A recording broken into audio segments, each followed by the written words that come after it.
This brief course is intended to be a cognitive refresher for SCBA use within Hamel Fire, which is supplemented by our annual practical refresher. There are a handful of objectives we will be covering during this course. First, to go through the regulations and policies related to respiratory protection, both federally as well as department. Understand and recognize when we need to use SCBA and respiratory protection in general. Make sure that we have a general awareness of the limitations that we'll all experience when using SCBAs. Be able to identify the locations and hopefully the function of key components on our SCBAs. Be able to describe the emergency air support options that we have with the SCBA frames as well as our current RIP packs.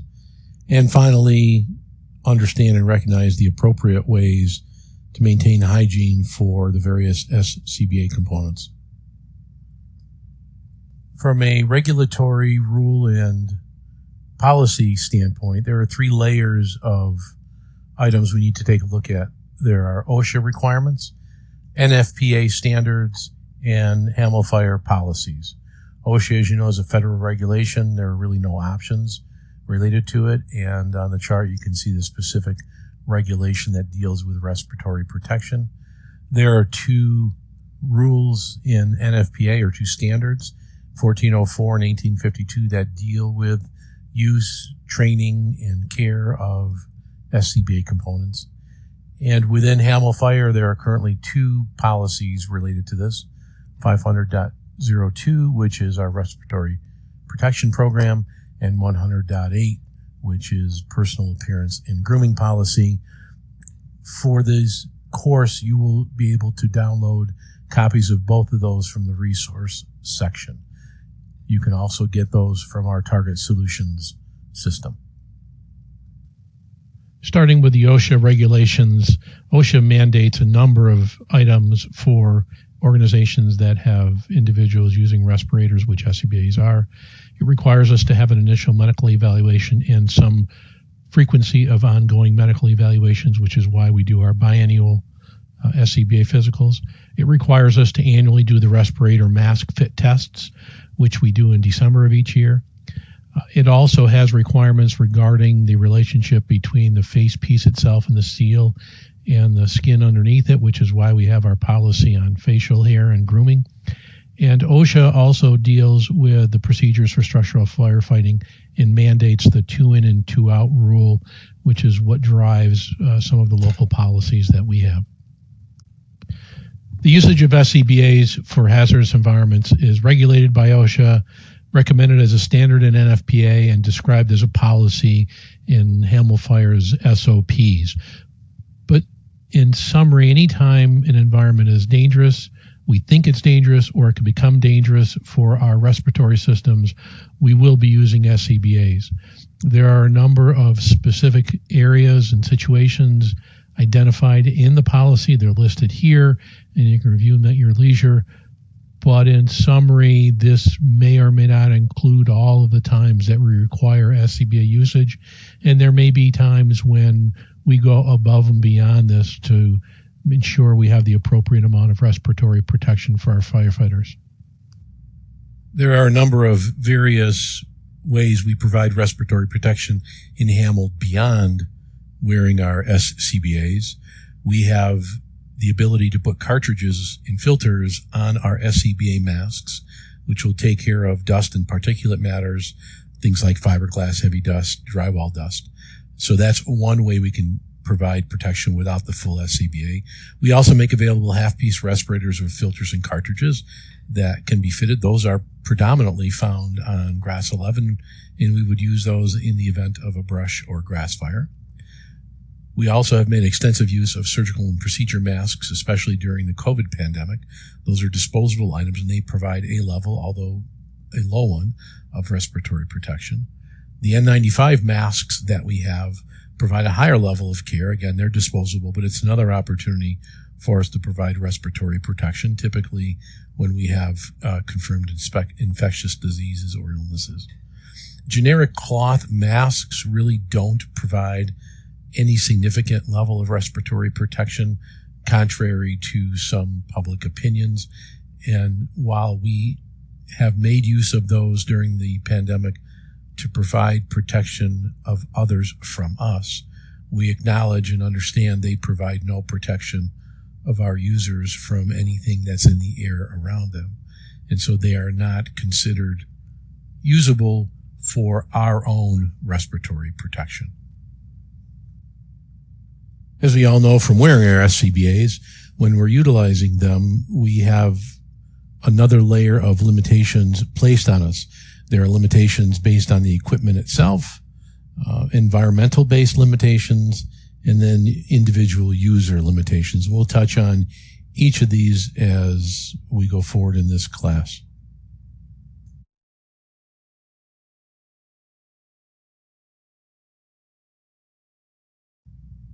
Simply by wearing the SCBAs and the face masks, we have a number of limitations to our ability to perform. We lose a level of visibility because of the face mask. We lose peripheral vision, depth perception is impacted. We have the potential, especially during winter months, for fogging on the face mask, and so our visual acuity is certainly impacted. We also know our communication is impacted. When we're wearing the face piece, it is difficult to have normal conversations. We do have the voice amps that provide some level of relief, but radio communications is still challenging. The units themselves add weight to us, which is both an equipment limitation and ends up being a personal user limitation. It's about 30 pounds for a full-scale SCBA that's added. With that weight and the straps and the cylinder, we also experience a reduction in our mobility, the ability to freely move about, both because of the extra bulk that we're wearing and also because of the constrainment of the harness system. The equipment itself can also experience a malfunction, so that we as users need to truly understand how the equipment is intended to be operated, how it is operating and functioning, and when there is a malfunction, whether it is a nuisance malfunction or a critical failure malfunction. And that's vitally important because side by side with our PPE, the SCBAs are one of the two components that regularly provide us life safety in the fire service. And it's vitally important that we understand how they are working, when they are working, and what to do when they're not working as designed. The last experience we have is the ability to get a full rated duration out of an SCBA cylinder. While we have the majority of our cylinders spec'd at 45 minutes, it's rare for anyone in a working environment with physical exertion to truly get 45 minutes of work time from a cylinder. In addition to the limitations we encounter simply because of the SCBAs, the environment that we're using them in can also add to the limitations. Cold weather in wintertime, water spray or mist can cause regulators and valves to freeze up depending on the depth of the cold. As we're using the SCBAs in breathing, specifically our exhalation has moisture, it can condense on both the regulator and the mask and freeze up, and it can cause regulators to fail. And obviously, as we talked about earlier, the visual limitation of having a fogged face mask can be a problem. SCBAs are designed for respiratory protection, so they protect our systems from inhalation hazards. But there are many other hazards that we encounter in the fire scene, specifically absorption hazards, that the SCBA provides no protection for, which is why it's important that we properly wear our PPE through all elements of a hazardous environment, especially a structure fire, and decon ourselves properly.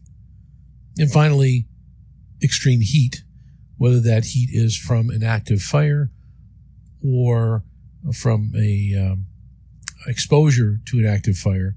Elevated temperatures can cause components on SCBAs to fail. Likely other elements of our PPE will fail before the SCBA does, but elevated temperatures certainly can shorten the lifespan of a functioning SCBA. And finally, an SCBA is part of a respiratory protection system. It relies on our own bodies to be working optimally for the SCBA to do its job. If we have physiological shortcomings or issues, we need to be aware of those so that we don't stress our own bodies out in a dangerous environment. The things we watch for that might be indicators that we shouldn't be using an SCBA: if we're already short of breath, if we're extremely fatigued, experiencing some kind of chest pain, for feeling lightheaded or confused, those are times when we should not be putting on an SCBA or re-putting on an SCBA and going into a dangerous environment. The things we can do to minimize the physical impact of SCBA use stress on our bodies: staying hydrated, and that's sometimes difficult, but keeping ourselves hydrated, staying as physically fit as we can when we're on an incident scene, making sure we appropriately and frequently use the rehab function. Important through all of this is for each of us to be aware of our own personal limitations, and that means having some sense of how quickly we consume a cylinder of air at our normal work rate. And last and not least on this list is being mature enough to stop working in a dangerous environment before we have a problem, because if we go past the point of us experiencing a problem at an incident scene, we have now created a second incident, and that's not good for us or the other firefighters.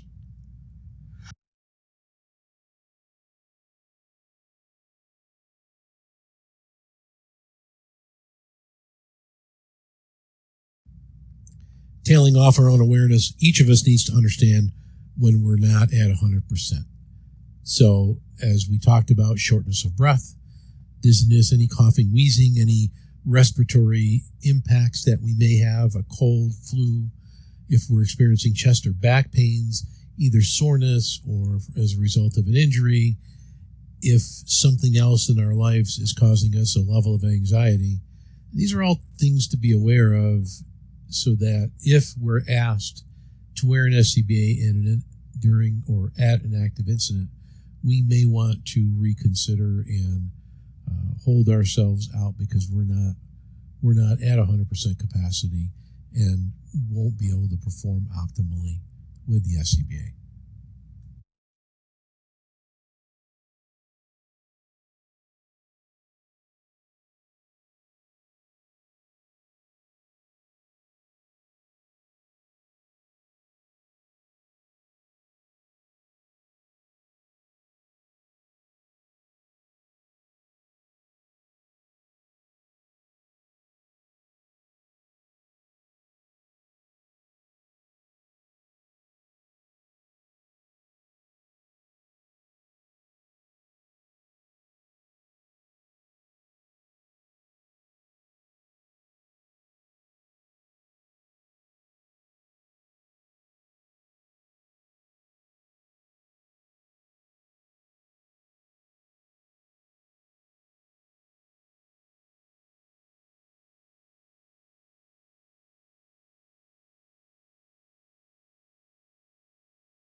Part of being an expert SCBA user is having a general idea of how the SCBAs work.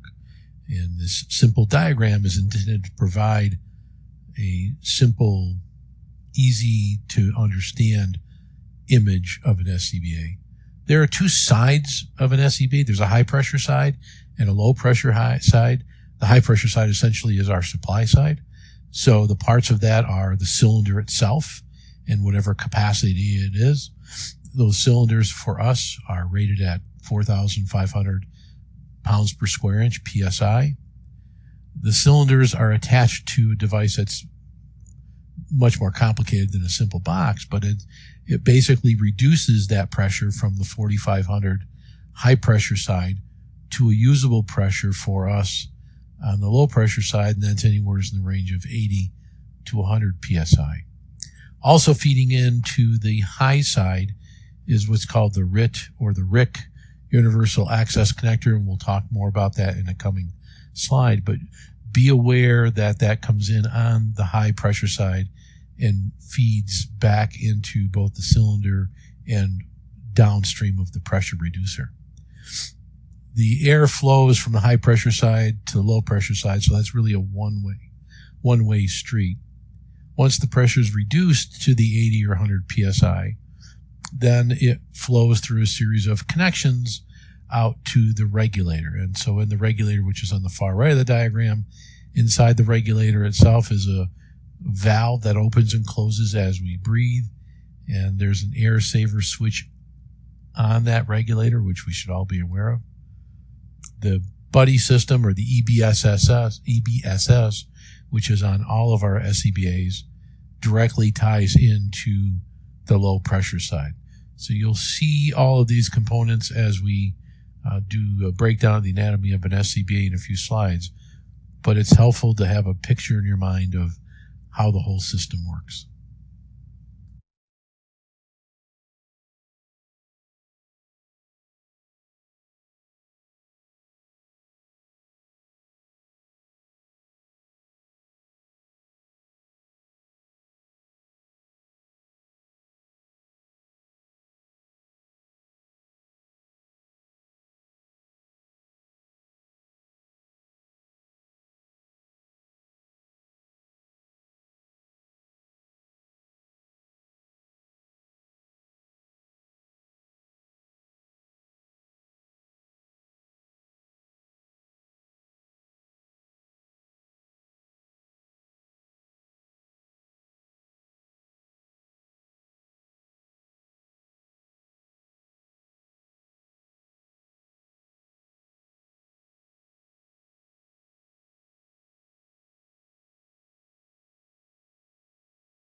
As SCBA users, each of us needs to be familiar with the various components on an SCBA. This diagram shows all the key items, and starting at the upper right and working our way clockwise, the single biggest element on our SCBA setup is the air cylinder itself, which is compressed air. And the mixture of oxygen and all the other gases are the same as normal room air. The difference is it's put in the cylinder under high pressure. Our cylinders are rated at 45 minutes. The RIT pack cylinders are rated at 60 minutes.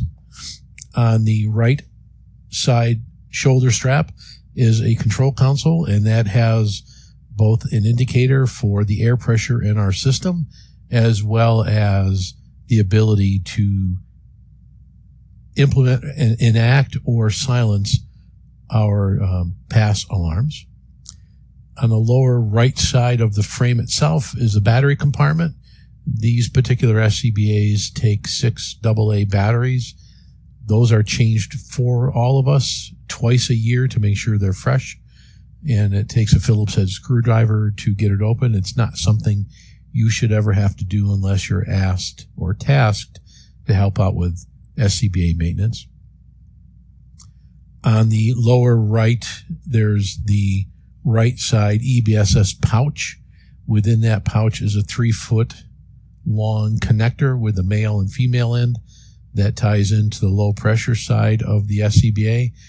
A key thing for us when we're doing our SCBA checks is making sure that that hose, that 3-foot hose, is properly rolled up and stored in that pouch. It can become loose. There are 2 snaps that need to be secured to make sure that doesn't happen. Continuing on the lower left side of this chart, there's the coupling between the air cylinder itself and the SCBA frame. Ours is a threaded connection. It's called a CGA coupling, and that's the pathway by which the air goes from the cylinder to the SCBA frame. The RIT UAC connector is where we would attach the RIT pack to the high pressure side, and we'll talk more about that in a following slide, but we all need to be aware of where it is. Imprint on your memory that the RIT connection is on the lower left side of our SCBAs, because in a low visibility environment, you may need to find it by touch.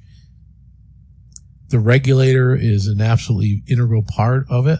The regulator is the device that delivers the compressed air into our face mask. It opens and closes as we breathe, so it saves the air from being used in a continuous flow. And it also has a set of LEDs to give us a heads-up indicator of how much air is remaining in our system. And then on the left shoulder strap is a quick disconnect in the event that we have to remove our regulator. For us, the majority of the time, that feature is used when we're cleaning the regulator by disconnecting it from the SCBA frame.